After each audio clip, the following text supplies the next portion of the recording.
Supercharging does not kill your battery. That is the biggest myth in the Tesla world, and service centers love it because if you are scared of superchargers, you come to them instead. 847 sessions, 91% battery health. The data is not ambiguous, but what actually destroys batteries permanently? Nobody talks about it. That changes right now. Number 10. Supercharger pricing changes by the hour. Most people always pay the most. Supercharger rates are dynamic. During off-peak hours, usually midnight to 6 a.m., rates at some stations drop from over 50 cents per kilowatt hour down to around 11 cents. Same electrons, a quarter of the price. On a road trip, spending 20 minutes checking pricing in the app before you pull in can save you $15 to $20 per session. Over a year of regular travel that adds up fast. The Tesla app shows live pricing for every supercharger before you arrive. Nobody tells you this at purchase. Tesla would rather not. Number 9. Idle fees are a silent money machine. Here is exactly how the trap works. At busy supercharger stations during peak hours, the moment your battery hits 80%, you start getting charged 50 cents to $1 per minute. Not for electricity, for occupying the stall. I have seen owners stop at 80%, walk into a restaurant and come back to a $12 idle fee. Tesla sends you a notification when you hit 80%. If your phone is on silent or in your bag, you miss it. Set a separate phone alarm for 20 minutes after you start charging at any busy station. Stop at 80, move the car, then go eat. That order, not the other way around. Here is where everything the forums have been telling you for years falls apart. I tracked 4 years of data. Recurrent Auto tracked 13,000 vehicles. The conclusion is identical, and it goes against almost everything you have ever read about supercharging and battery health. Number 8. Always nay.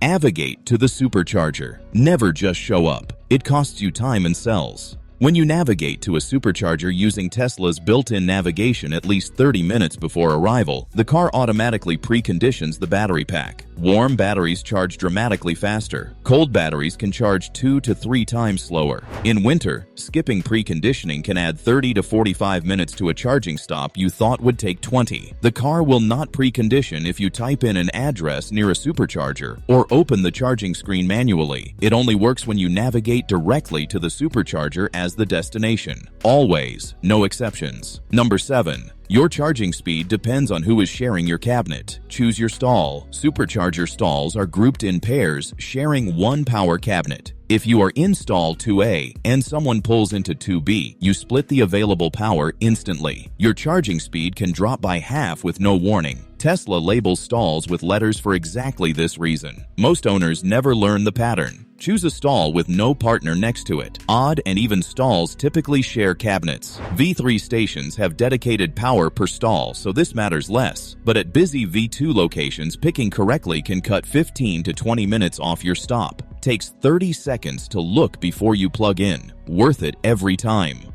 Number 5 is where most people change their mind because it goes against the intuition, and it is the difference between a battery that lasts 10 years with minimal loss and one that is degraded before the warranty even runs out. Pay attention to this one. Number 6. Charging past 80% at a supercharger is almost never worth your time. Tesla's charging curve slows dramatically above 80%. Getting from 10 to 80% might take 25 minutes. Getting from 80 to 100% can take another 45 minutes. For the same 45 minutes at the station, you get far less energy in the top portion of the battery. On road trips, the optimal strategy is multiple shorter stops charged to 70 to 80%, not fewer longer stops to 100. Tesla's navigation already calculates this and recommends charge amounts at each stop.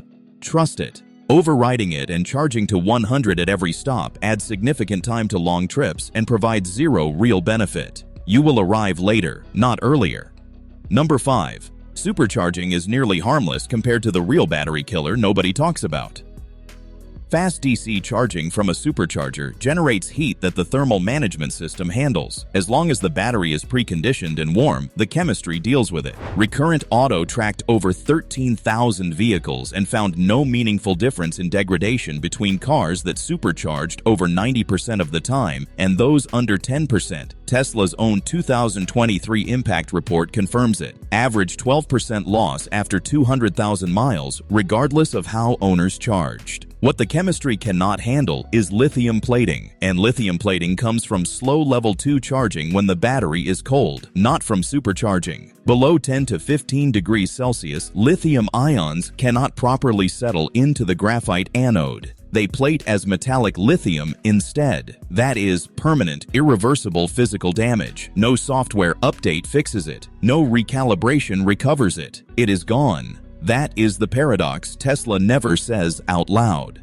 847 supercharger sessions and I sit at 91% health because I never once cold charged without preconditioning. Number 3 is XA. Kately, how you do the same thing. And number 3 is also why your charging history can be used against you in a warranty claim if you are not careful.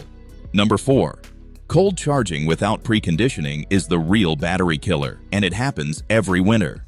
Every winter, owners plug in at home at 5 a.m. when the battery is at 20 degrees Fahrenheit and level 2 charge at full speed before work.